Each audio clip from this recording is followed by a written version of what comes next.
Be'ezras Hashem, we are going to jump into our teaching for today. I should say teachings, because it's a number of different teachings that we have today. We're going to try to go through them in a timely fashion. And it's just such a privilege to learn these teachings with you. And I have tremendous gratitude to each of you always for joining me and for joining us together. And 1 second. Okay, let's begin. I hope everyone's having an amazing start to your day or continuation of your day, depending on where you are. So let's jump into it. Says the Rebbe, this is Sichos HaRan, Kuf Chaf Vav, 126. And really it's Reb Nosson, again recording his experiences of the Rebbe. We've entered into that part of Sichos HaRan that's more anecdotal, speaking a little bit more about Rebbe Nachman's life, different things that he said that were connected to different aspects of their experience with current events. So he says, Leil Matzah Shabbos Shel Shabbos Tshuva. This particular anecdote is discussing Matzah Shabbos of Shabbos Tshuva, which was right after Rosh Hashanah in the Aseret Semei Tshuva, Shnas Tuf Kuf Ayin Leprat Katan. This is year 17, or probably 1810, I think it was. Right before, the year before, I believe, that Rebbe Nachman was nifter. I think, if I'm not mistaken, we have to look that up. Tuf Kaf Ayin, I think. And Dibru Mi Moshiach. Rebbe Nachman over there spoke about Moshiach's arrival. There was a lot of people who were saying that Moshiach is going to come this year. And they were making these predictions, saying that this would be the year that Moshiach would arrive. And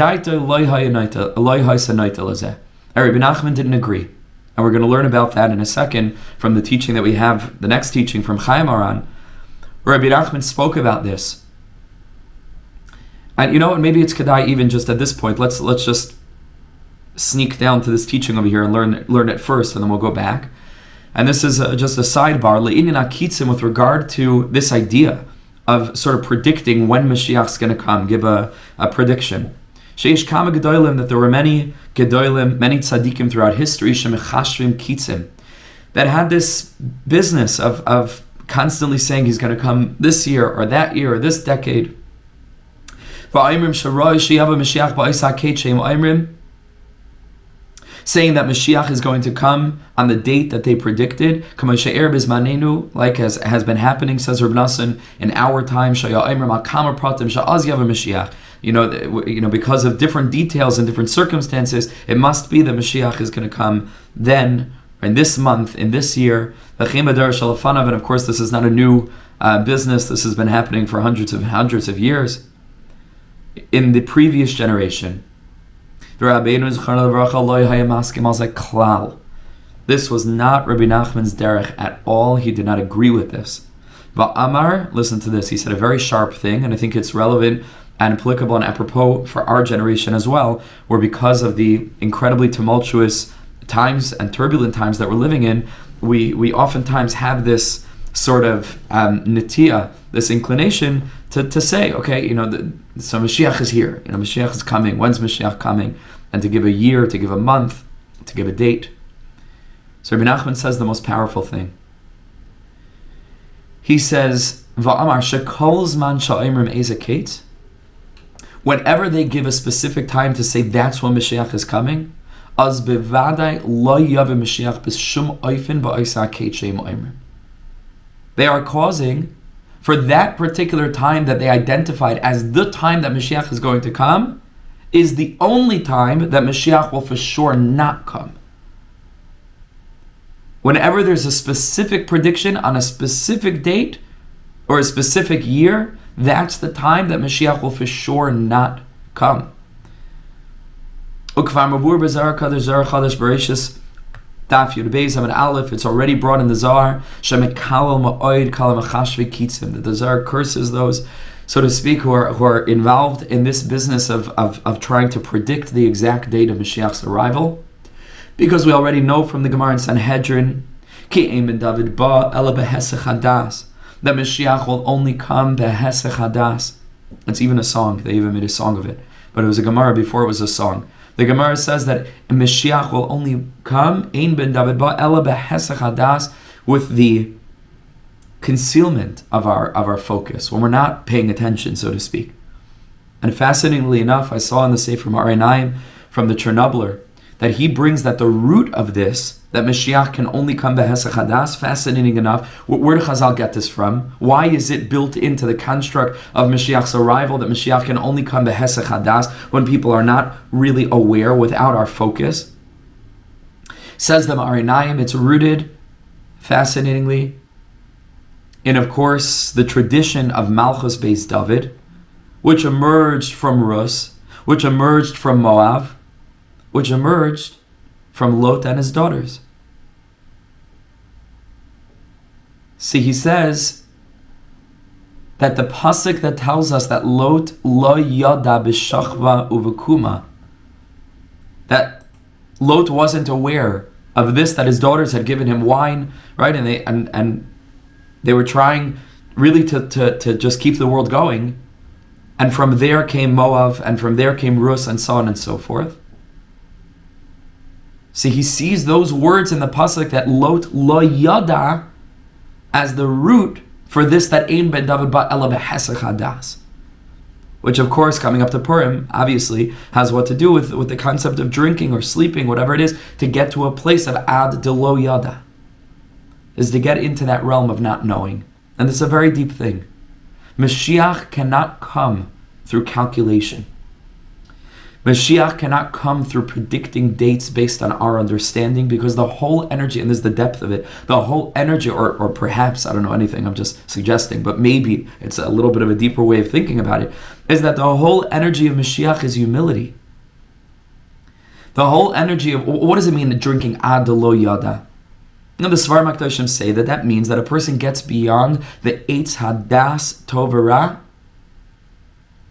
that limits a person to his or her own rational cognition, where we're limited. And drinking ad de lo yada means not to get to a place where you're sub-rational, but to then rise to a place of super-rationality. The idea of Moshe Rabbeinu asking a question, how could HaKadosh Baruch Hu do what he's doing to Rabbi Akiva? His skin is being scraped off of him, zutayr v'zuschayra, and HaKadosh Baruch Hu said, shtoik. Kach ala b'machshava. And on a simple level, it means silent, stay silent, so it arose in the divine mind. Which on a simple level means that, like Hashem says, Loi machshavaysa machshavayseichem, you can't fathom what my thoughts are. My thoughts are not your thoughts. And it's going to be impossible for Moshe Rabbeinu to see the front of the tefillin. He can only see kesher shel tefillin. We don't know the front of the master plan. We don't know. It's completely beyond us. But the Svar Makdashim say, shtoik kach ala b'machshava, is that actually through our shtika, through our admission of humility, where we're silent and we no longer produce theses and drashas and all sorts of sophisticated analysis, where we don't understand anything. And no degree of us trying to calculate things is going to bring us any closer to meaning or understanding. And so when we finally enter into the energy of shtika, of silence, so then ad de lo yada, then kach Allah b'machshava, kach, not so it arose in the mind, in the brain of the divine, but kach, this is the way that a person can access that incredibly lofty energy, where we get rid of ourselves, so to speak, and we become a vessel in that moment for the infinite. Kach ala b'machshava. That's the way that we rise up into that realm, into the lofty realm of Hashem's master plan, which is so unfathomable to us that the only way that we can become a vessel for it is by getting ourselves out of the way. And that is the energy of Mashiach. That's Mashiach energy. Ani roichev al chamar. Mashiach is a pauper. Mashiach is riding on a very lowly donkey. Mashiach is David HaMelech. Mashiach is Pischuli Sharid Tzedek Avavam Oideka. It's feeling like we're perpetually standing at the gates. It's developing a sense of wonder for those of the Chevra who are following along with our Likutei Moharan shiur.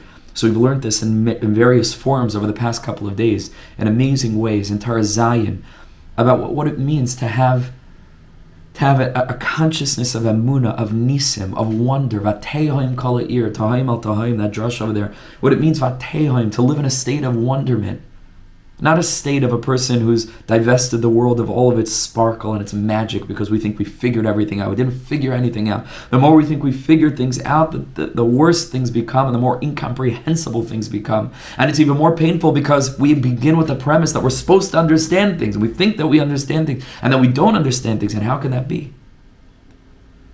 And that's the energy of Amalek. That's the energy of Haman. Haman hamin ha'etz. It's all rooted in the eitz hadas toivera. And the energy of Moshiach, which is the innermost kernel, the innermost spark, the seed of our Jewishness.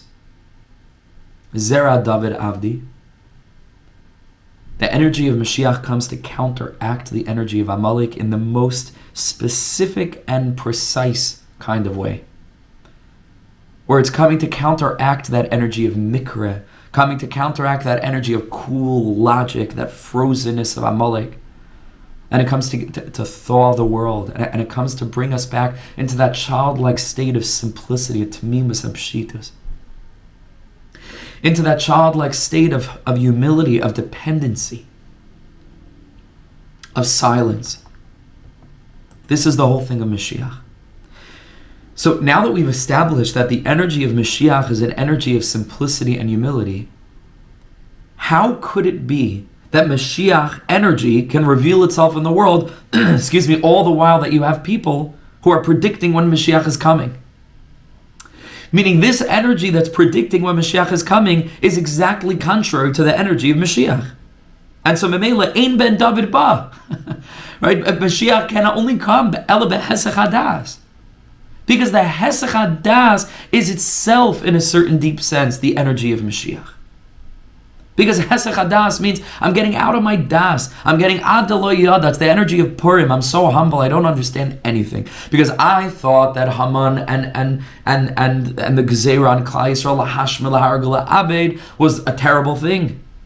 I thought it was a terrible thing. And I didn't know how Kadosh Baruch Hu was going to save us. And little did I know, mamash, little did I know.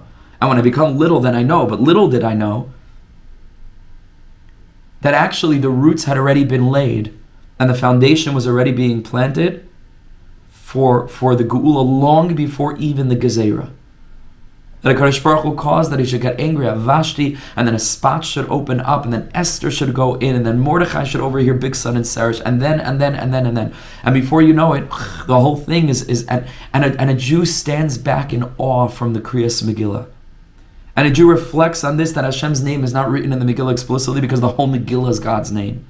Because you recognize that we don't need there to be an explicit reference to the divine when literally everything that exists is divinity. HaKadosh Baruch Hu's master plan is literally running every detail of existence. Hesach hadas, ad lo yada. So the Rebbe says, how could it be that people are making sophisticated calculations based on our knowledge? We don't know anything. And then saying, okay, based on my calculation, according to my calculations, Mashiach is going to come on this year. And it's like, that very energy is exactly what's preventing Mashiach from coming. Because we don't have any calculations. We just have emunah shlema, emunah tahira, emunah tamima. We just have simplicity. And we just have the realization of knowing that Mashiach is coming every minute. And Mashiach, and I don't just mean that potentially Mashiach can come every minute. I mean that Mashiach is always coming. Olam haba, the Rebbe says, is the world that's constantly approaching. It's not a world to come. It's a world that's constantly approaching. Rebbe Nachman learns that Geulah is a process, not an event. Not a thing that happens, and before it happens, we say, okay, it's going to happen on this date. It's always happening in the most miraculous, wondrous ways that we can't even begin to fathom, but it's happening every minute. And every tefillah that we offer up, Rebbe Nachman says in Torah Beis, that tzaddikim are putting that tefillah up. And they're building the Mishkan, they're building the Shechina out of every prayer, whether you thought it was answered, you thought it wasn't answered, you thought it was wasted, you thought it was...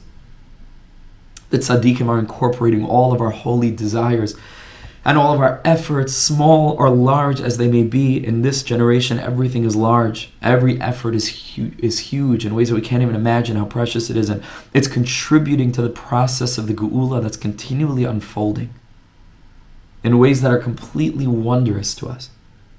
And in Torah Zion, like I mentioned before, Rebbe Nachman speaks about the consciousness of Emunah, where people see natural events and they recognize that this is totally miraculous, and they allow themselves to be mind blown over the most simple things. But because even though there are facts and everybody knows the facts, and a fact is not so shocking because it's a fact, but the fact that there's a fact is shocking. The fact that there are facts is overwhelmingly mind blowing. And the Rebbe says that the more that energy spreads, az yaveh Mashiach. Then Mashiach comes. But it's not the energy of scheming and planning. It's the energy of humility, of ani roichem al chamar. That's, again, humbly, I'm just suggesting that maybe that's a little bit of the deeper understanding of why Ein Ben David Ba Ela Behesach Hadas. But be that as it may, the Rebbe says very clearly, this is not our way. Those who are following in the Rebbe's path, we don't get involved in this stuff. It's just not our way. It's not useful. It has no bearing on our avodas Hashem. It's just we don't get stuck in that trap. It's not the way that we think. See, he says, right now the world is saying that Mashiach will come in the year Tafresh, Leprat Katan. And there are hints and this, and we can figure this out from that and the other thing. He says, no way. He will not come in that year. It could be he'll come before that year, and it could be he'll come after that year. He said it cannot be. Why? Because everyone's waiting for Mashiach to come in that time. But we know that Mashiach can only come through Hesach Hadas. The klal on the bottom line is any time or any place where there are people who are predicting Mashiach's arrival, dangerous thing, not our way. Because there's no humility, unless, and I have seen one case of this. There are some famous people, I guess famous on YouTube, right, who give shiurim, thousands and thousands of people are watching the shiurim, and they have this derech of interpreting, sort of current events in the light of. One example I saw, and he's a dear friend of mine, I'm not going to mention his name, he's a dear friend of mine, who's always careful to say, this is just a suggestion. You want to make a suggestion, that's one thing. You want to say, it could be that based on what we're seeing here, maybe this is what that means, and this is what that means. Ulai. And then it's mechazik ma'od, and then it's beautiful. But to say things with definitiveness when we don't actually know, so that's not the Rebbe's way, because the Rebbe's way is that everything has to just be like always, whatever we assert and whatever we say has to just simply be in the context of radical humility. Mamish radical humility. And like Rebbe Nachman says again and again, tachlis hayadiyah, that the pinnacle of knowing anything is ashaloi neda, right? Is to come to realize that actually I really don't know much. And so that's something to be on the guard about. Not to get sucked in. Because that's not really the ikr. That's not the main thing. See, he says, and he says, don't worry, Mashiach will come. And he'll come, but he'll come through humility. He'll come rising above our das, rising into a place of Eitz HaChaim that reaches far beyond the Eitz HaDas Tov Ra. Ad lo yada.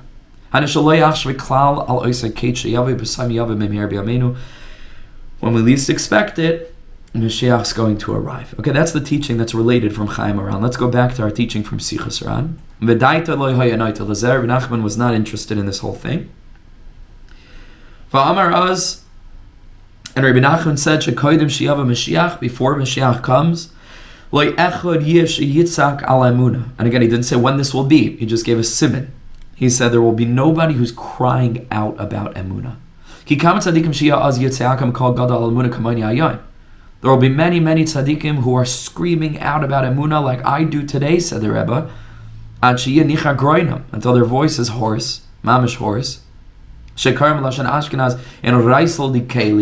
whole voice is hoarse, and it won't help. No one's listening. The Piasetzner Rebbe has such a powerful thing that's mechazik me so much.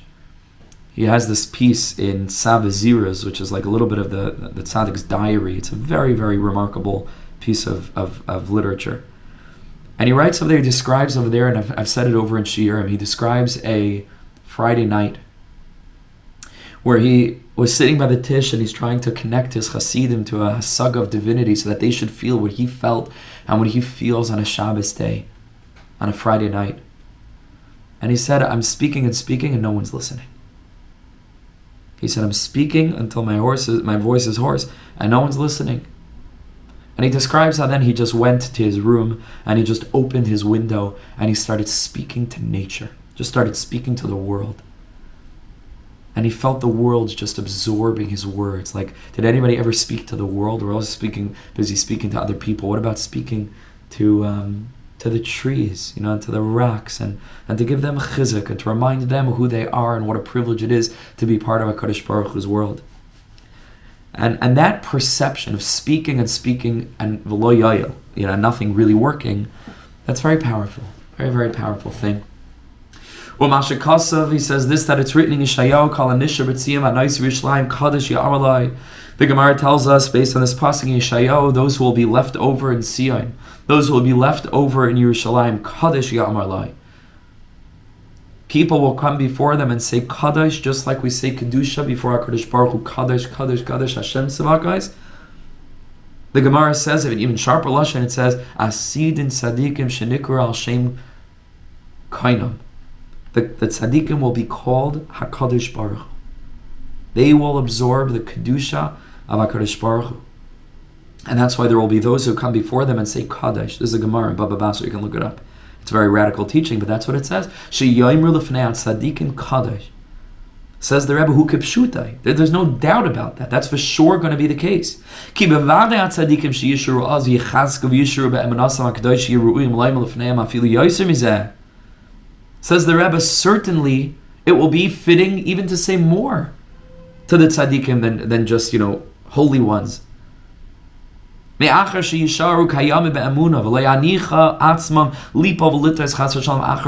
they've stayed strong in their emunah. And in a realm which, again, we think it's bad in our time, but reason to believe that as technology evolves, this world is going in wild ways. We don't even have a concept of what the world is going to look like in 15 years, which I've spoken about so much. The way that technology is evolving, the way that the world is changing, we're living in historic times. We're living in historic seconds. Every second is historic. The rapidity of the way that the world is changing and evolving and progressing and developing and transforming. Every minute, these are not normal times. This is mamish like minutes before you have to go to shul for Kabbalah Shabbos, and the challah is already, the smell of the challah is the whole house is smelling like the fresh challahs, and the table is set, and Kim Shabbos, Balt, like we're mamish there, and people are schluffing away. We're not schluffing, we're awake, but our people are schluffing. People don't realize this, they don't recognize the mamish, at. We're almost there. We don't know when, we don't know exactly when. But Gewalt, look at what's happening to the world. And we have no idea what kind of challenges lie ahead for our children and grandchildren. We have no idea what lies ahead for us in the next decade. But emunah is not simple. My gosh, I've never seen so much sunlight in London before. Goodness. I'm sorry if it's reflecting. I can't see the screen. But this is what happens, because the sun shines for about 4 days a year, but when it shines, let me tell you. It's mamish, the sunlight over here, when it taka shines, it's blinding. And I think that's also a good mashal, it doesn't shine so often, but when it shines, mamish shines. Anyways, I apologize if the video or whatever it is a little bit not so pleasant. But this is the nakuda. This is the nakuda. We have no idea, but imagine if we have challenges in emunah now. Rahman al-Islam. See, he says, the tzaddikim that stand strong and don't allow themselves to fall and to be mistaken. Yes, they're right to be called kadosh, and even more than that. He says at that time will be a lot of leaders who are false leaders, and they're not bringing people to HaKadosh Baruch Hu. They're not bringing people to humility. They're bringing people to their institution. They're bringing people to their organization. They're bringing people to their community. But to mamish bring people to be mekarav levavis la'avim shabashamayim be'emes u'b'tmimos u'b'yashrus u'b'anivos u'b'everything, just authentic, the real deal. Mefursamim shal sheker. Rebbe Nachman says there will certainly not be a group of people like us then.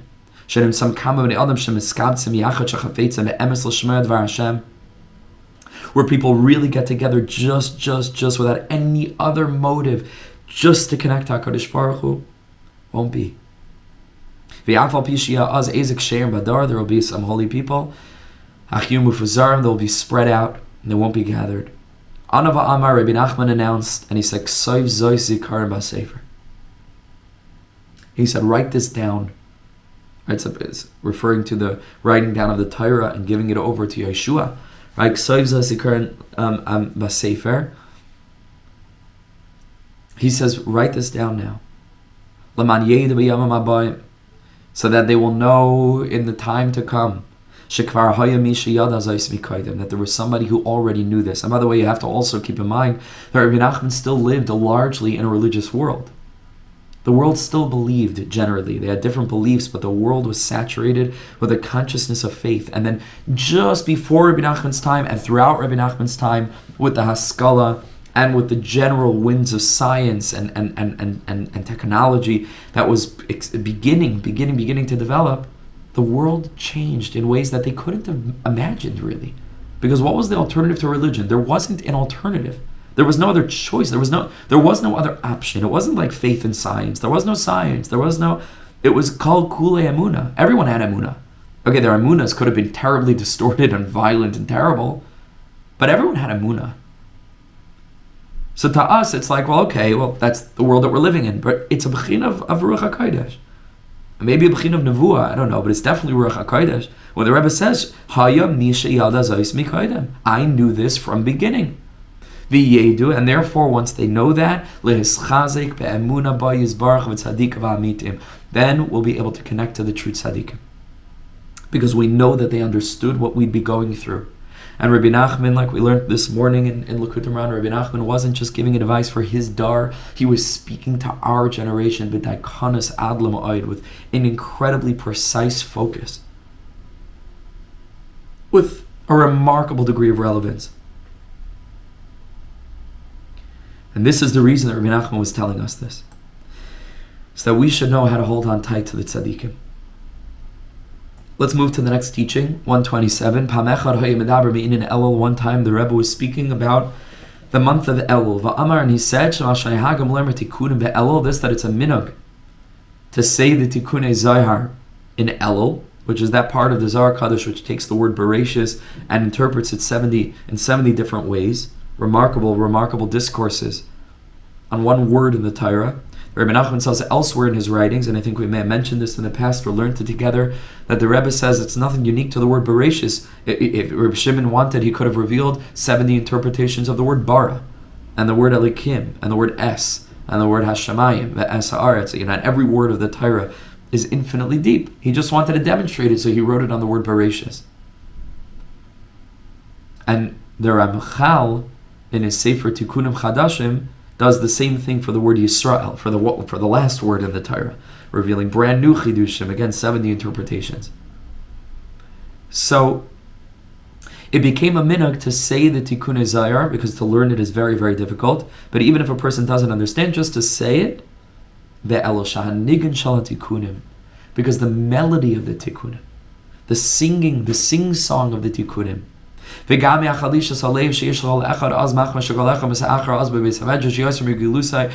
bit of schwachkeit, a little bit of weakness that comes because people are staying extra in shul a little bit longer, and there's a part of them that's itching to go, and they have stuff to take care of, but they're sitting in the beis medrash afterwards more than they're used to.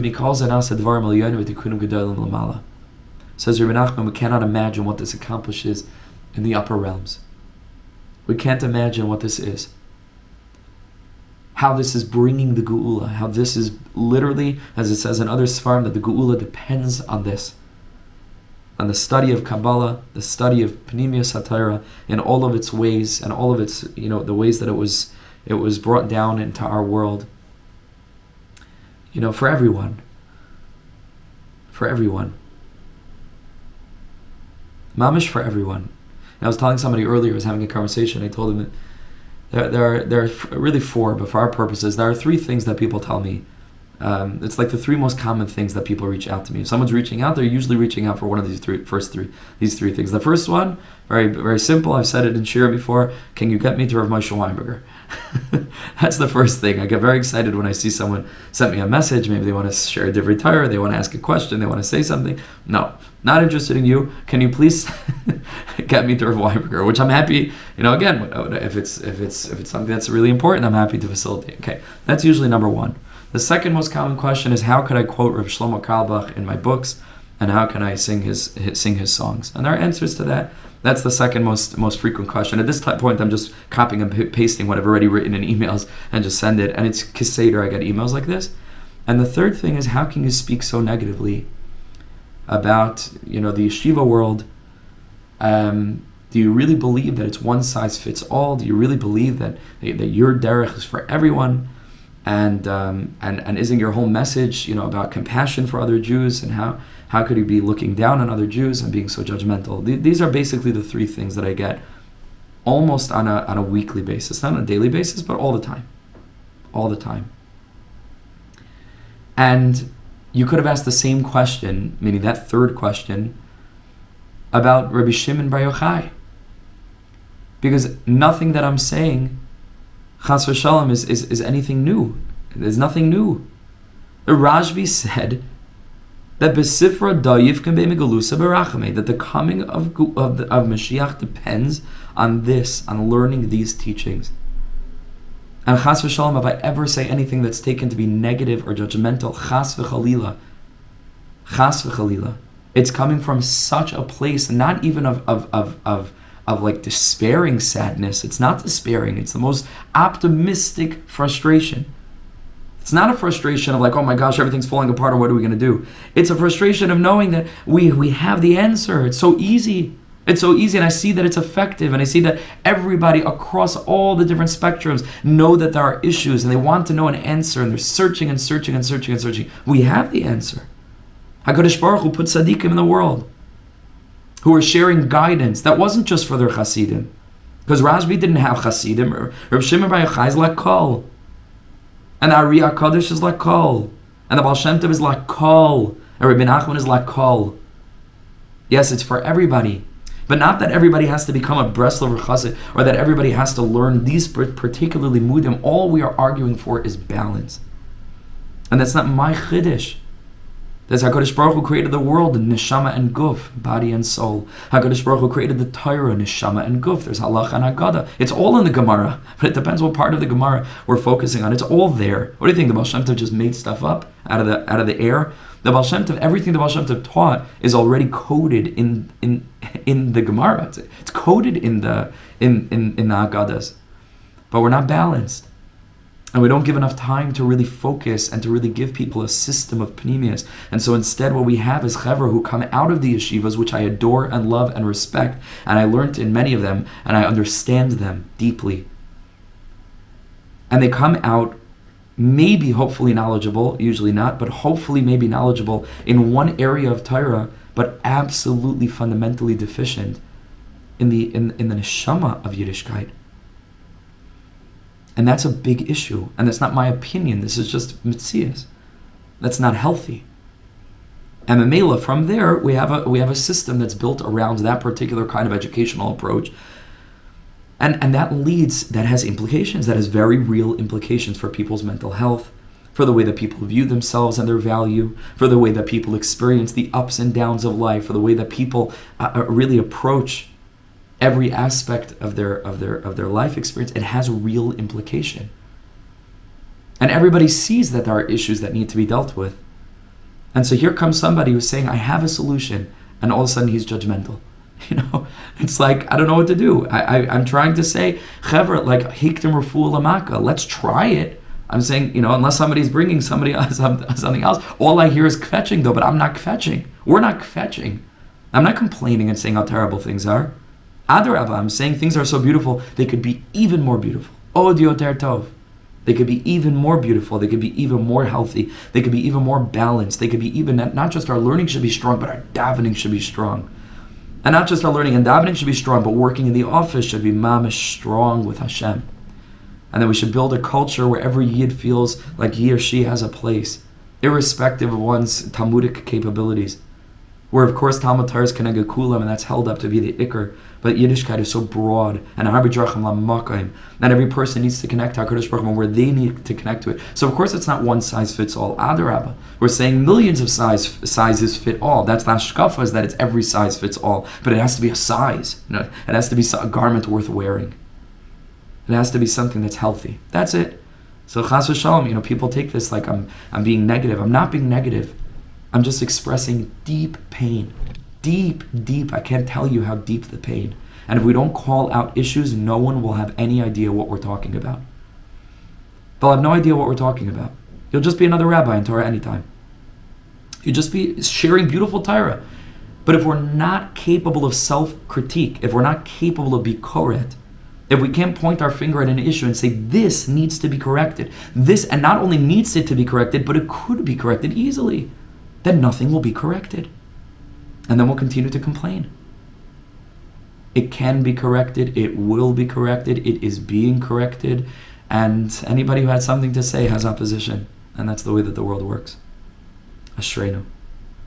Ashreinu ma tov chalkeinu. I'd much rather do this than anything else in the world. I can't imagine anything else I'd rather be doing. And I'm trying to strike the balance always between saying something clearly, passionately, definitively, being okay to say that there are issues that need to be resolved, and at the same time getting the message across that it comes from a place of love, and it comes from a place of compassion and humility. As a person who was there and suffered, and managed to discover something that's margoa lenafshi, how could I hold it to myself? How could I hold it to myself? And beyond not being able to hold it to myself, it goes even deeper than that. How am I supposed to communicate this without necessarily implying that what everybody else has is not there yet? Right? I mean, that's the implication of what we're trying to teach. How could the Baal Shem Tov say what he wanted to say without tacitly criticizing? Right? The whole thing is criticism. Take a look at Ma'arei Naim, Parshas Yisrael. Tell me, you want to lecture the Ma'arei Naim on how he should have spoken. He called out issues. Rabbi Yaakov Yosef Polanya called out issues. Anybody who had something to say called out issues. And Hashem should protect us, that we should be able to present it with divrei chacham benachas nishmaim, and it's something I know that I need to work on, and I try my best, but it comes just from a place of such passion and such desperation. And again, not a desperation of despair, a desperation of such hope and such joy and gratitude that I don't know any other way to express it. I really don't. If somebody has any eitzah for me, I'm begging you, please contact me and tell me how else I can try to get this, or how else I can express my broken heart. Tell me. Because I don't know another way. Why am I mentioning all this, aside from the fact that I'm ranting a little bit, Baruch Hashem, and I had a meeting about this earlier just with somebody, so I'm just sharing a little bit from that, but how did I get into this? Is this for everybody? Right? The Tikkunei Zohar. How's that bringing Geulah? It's for everybody. Yeah. It's for everybody. Because Hashem said so. If you think that's judgmental, could be God is very judgmental, but it's His world. And it's in the code that this is what HaKadosh Baruch Hu said. There's a nigla of Torah and there's a nister of Torah, and we ignore the nister to our peril. Sichos HaRan 128, and carry on. Sipur b'shivchai, Rebbe Nachman spoke about his own praise. Sheyada, and he said, Sheyada called divrei Eitz Chaim u'prei Eitz Chaim v'kol kisvei harizal mi-sefer HaZohar ve'ikar me'atikunim. He said he knew all the words of the Eitz Chaim and all the words of the pre-Eitz Chaim, the writings of Reb Chaim Vital, all based on the writings of the Zohar Kadosh, v'chol kisvei Ari, and all of the voluminous writings of the Arizal mi-sefer HaZohar. Already he knew them from within the sefer HaZohar. He was able to trace them back and to show you where in the Zohar Kadosh everything came from. Fascinatingly enough, Rav Kook basically does that in Halacha Brura vis-a-vis Halacha and Gemara. Right, basically showing you how all the psakim are traced back and where their shirish is in Gemara, Rishonim, and Achrayim. And Rebbe Nachman, who I believe Rav Kook was a nitzitzav, Rav Kook himself said, Ich bin Rebbe Nachman. He said, I am Rebbe Nachman. And Rav Kook understood that he was a little bit of a spark of the Rebbe. But Rebbe Nachman did this with the writings of the Arizal and the Tikkunim. and the Zohar. Va'amuvan midvarav, says Reb Nosson, ha'ishazehi b'meinu urav. This is when Rebbe Nachman was a child. He knew all this when he was a little child. V'hiflig ma'od kama pa'amim b'shevach gedulas kedushas Tikkunei Zohar. And the Rebbe spoke so deeply about the Tikkunei Zohar. And he spent the whole time learning Tikkunei Zohar. Not just during Elul, but the whole year long, Rebbe Nachman was learning Tikkunei Zohar. He said, in the Tikkunei Zohar is contained all of the wisdoms of the world. All wisdom in the world is hinted to, is recorded in the Tikkunei Zohar, and that was Rebbe Nachman's sefer that Rebbe Nachman was learning all the time. And just to go back to for a second, what I was saying is that part of the argument all the time is, well, look, there's a lot of success, in the non-penimiyus haTorah circles, a lot of success, and look how much learning there is, and look how much davening there is. And again, I want to make this 1,000,000,000% clear. Nobody is negating that. There is a lot of success. I would even use not the word success, I would use the word miracle. It's a miracle. It's a total nigla, that there's as much Torah that's being learned and printed and taught and absorbed and v'chule. It is gorgeous. It's shocking and it's gewalt. The question is it possible that there is a way of supercharging our learning, supercharging our davening, to a point that it is so successful that we can actually bring the Geulah? That not just that we're sufficing with hundreds and hundreds and hundreds of Laimdei Torah in yeshivas and kollalim, but that actually, mamish, we could not suffice with that and say, oh, the rest will leave up to God. But there's actually a way that it's good and it can be even better. Could that be? Is it feasible for people to imagine that? Like, let's assume that there were no issues. Let's just for a second assume that everything was fine, and look at how wonderful everything is. Imagine if it could be even better, with even more simcha, and even more connection, and even more focus, and even more health, and even more shalom bayis, and even more dibuk chaverim, and even more achdus, and even more, and even more, and even more. Who in their right mind would not want that? Who in their right mind would not want that? Would not want to at least explore the assertion that such a thing was possible? This is the R of penimiyus, that like a neshama to a guf wants nothing more. It doesn't want to do away with the guf. It doesn't want to do away with the structure and with the hein gufe halachas. With that whole aspect of limud halacha and kiyum halacha. Chas v'shalom. It just wants to infuse it with vitality, infuse it with intentionality, infuse it with life, mamish chiyas, infuse it with healing, infuse it with the most beautiful, exalted moments of openness. That we should get rid of the spirit of cynicism that has infected us, which is a spirit of gaiva that's infected us. We should get rid of a spirit of suspicion and of the bechina of yada and the bechina of machashvi kates, or it should just be adelo yada, we don't know, and HaKadosh Baruch Hu gave us tzaddikim, we sent them to the world, and they have eitzes, and we're mekayim them b'temimus of b'pshitos, and we're mekayim them with connection to tzaddikim. You know what? Wow. Without all of our fancy, sophisticated thoughts, just simplicity. Imagine where that could take us. That's a bechina of hesach hadas. And that's a bechina of the Geulah that's going to come specifically through the limud and the application of penimiyus haTorah. As Rabbi Shimon Bar Yochai says, mefurish, again and again. And as all of those tzaddikim who drew on that energy, long before things got complicated and muddled between the Hasidim and the non-Hasidim and the Ashkenazim and the Sfardim, long before that, l'chol hadeus, if you take a look in the early writings of the Mikubalim, it is abundantly clear that the Geulah is totally on this. That's l'chol hadeus. And I can show you that in the Kisvei Baal Shem Tov and his students, and I can show you that in the Kisvei Agra and his students. This is not negotiable. This is across the board. So yes, it's for everyone, not because I said so, and not even because the Baal Shem Tov said so, but because Hashem said so.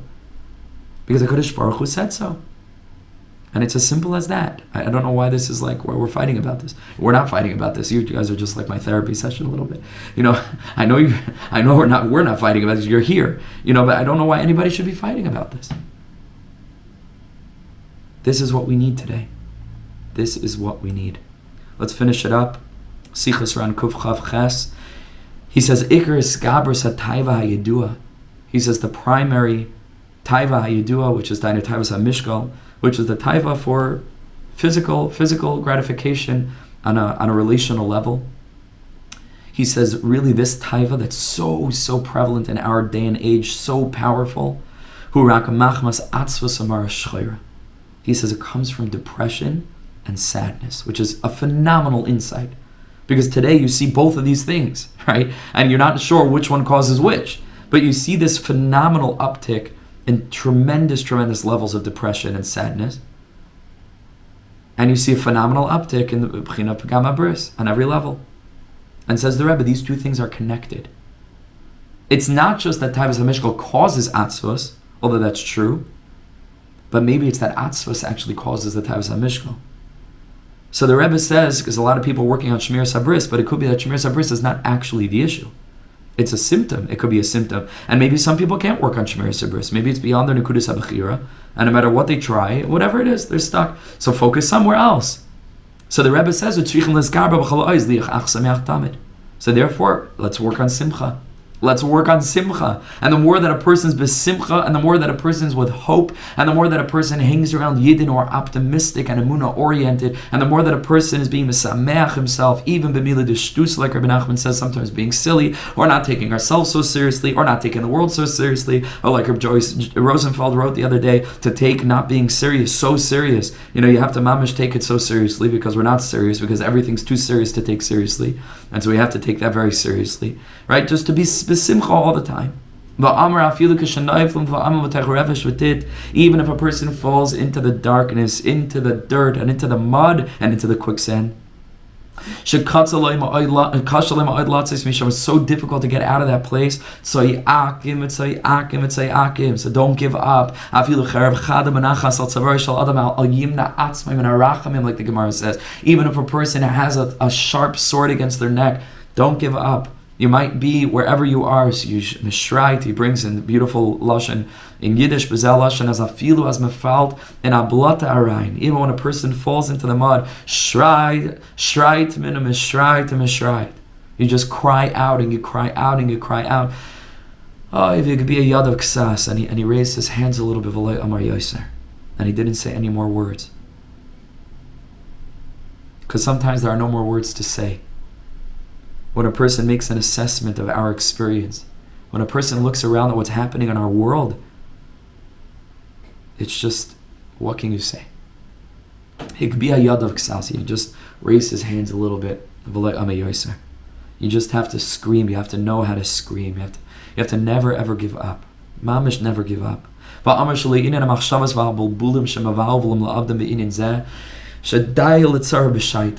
And he says, with regard to all the bilbulim about this, he says, we'll worry about one thing at a time. Not to allow yourself to be bewildered and confused and drawn into all kinds of sophisticated thoughts. Just go with simplicity. Say akim, just to scream out, to call out. Not to be mivulbal about this. Taiva, not before an Avera, not after an Avera, with strength and with joy. When you recognize that you're in the makom of Hashem, so oiz v'chedva, oiz v'chedva b'mekayimai. Just joy. To try to be joyous. To try to discover joy. And he brings over here, so this is not Chaim HaRan, this is actually from Tanya, it's Tanya Perek Chavav, and we'll finish with this. He says, a person needs to think about how a person can get out of the depression that can be caused by an intense desire for spiritual ascension and growth. It can cause depression, it can cause atzvos.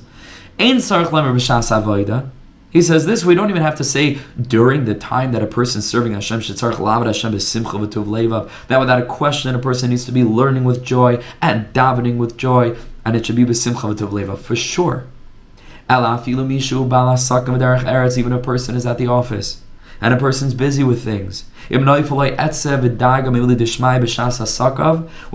is in the middle of doing stuff and a depressive thought comes into that person's mind, oh, what am I accomplishing? What am I doing? I should be learning. I should be doing better. I should be this. I should be that. The other thing about Avodas Hashem, not sadness because the deal isn't going the way that we want.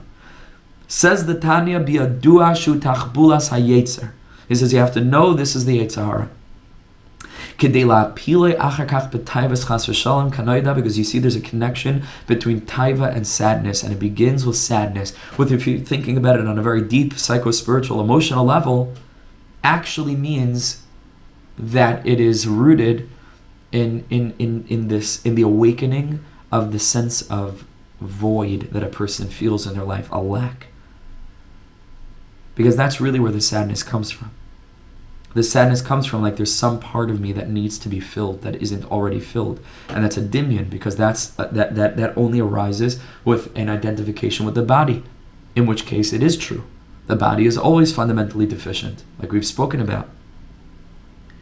But if a person identifies with their neshama, and a person's learned enough penimiyus haTorah to know that the neshama is literally a chelik alika mimal, and it's quintessentially, fundamentally, eternally full, and a person's living out of that place, so that a person doesn't feel that same sense of lack.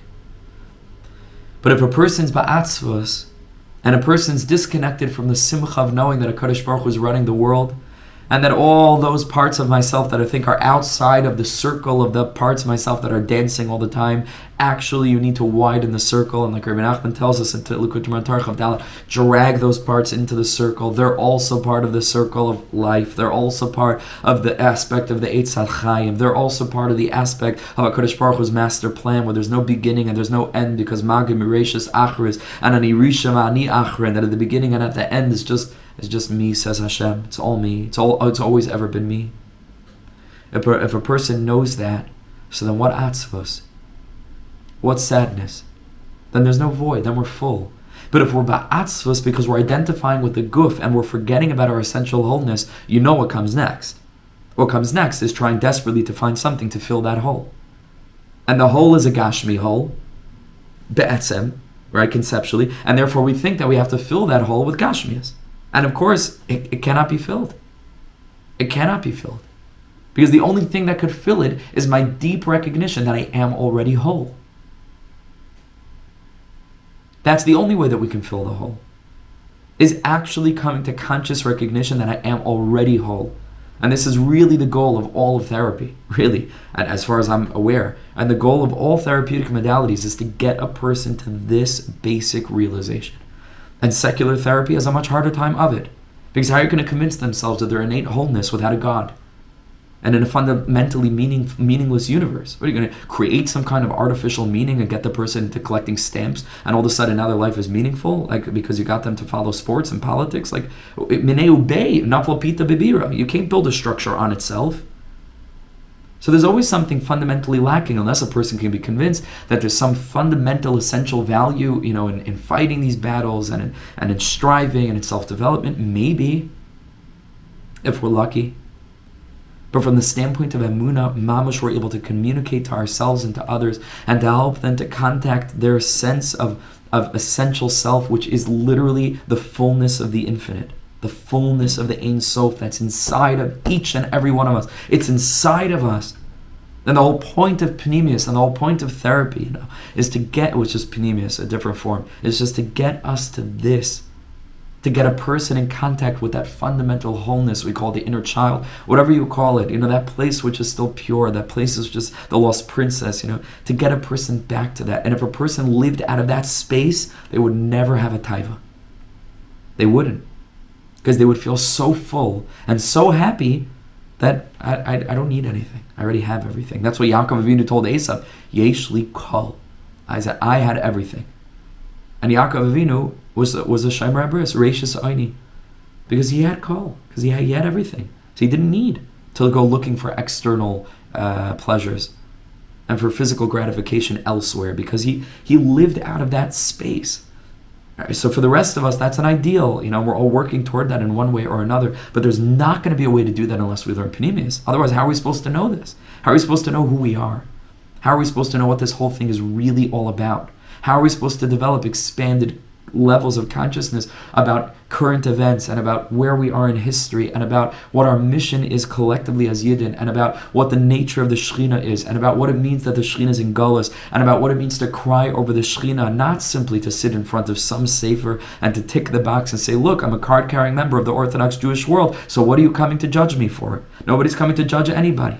We're coming to say that the Shekhinah is in Geulah and Kadosh Baruch Hu gave us a prescription for how to get it out, and instead we're saying that it's not our Messiah. What exactly is not your Messiah? This is God's Torah. This is God's Yiddishkeit. What Messiah? What Messiah are you talking about? Because I'm talking about the Messiah of David HaMelech. I'm talking about the Messiah of Sefer Tehillim. I'm not talking about a Messiah from 150 years ago. I'm talking about the Messiah that was lost, apparently. I'm talking about the Messiah of Har Sinai. I'm talking about really being a holy people and crying that there are huge segments of Klal Yisrael that are completely cut off. And we're one guf and we're one nefesh, and so we're suffering. That's the Messiah I'm talking about. How could you not care about that? How could you not feel about that? How could that not be on our minds 24/7? That's what it is to be a Yid. Not sectarian identification with this kehillah or with that kehillah or with this gadol or with this Messiah or with anything, but to just identify with our neshamas and to identify with the neshama of Yiddishkeit and to identify with each other, because we are all that we have left, but to do it for real and not to stop pointing out the places where we could improve. That just like we celebrate the successes, we have to have the humility to be able to recognize that at the end of the day, we're still in exile, and so there's still more to do. There is always more to do. Always. And so the Baal Shem, so we'll finish with this. The Baal Tanya says, it's just to push a person into taiva. All of a sudden, a person big tzaddik and it starts feeling about Ava and Yira while the person is at the office. It can't be. Doesn't, because you didn't prepare yourself for that. It can't just be that it came. He says, coming from the Yitzhahara.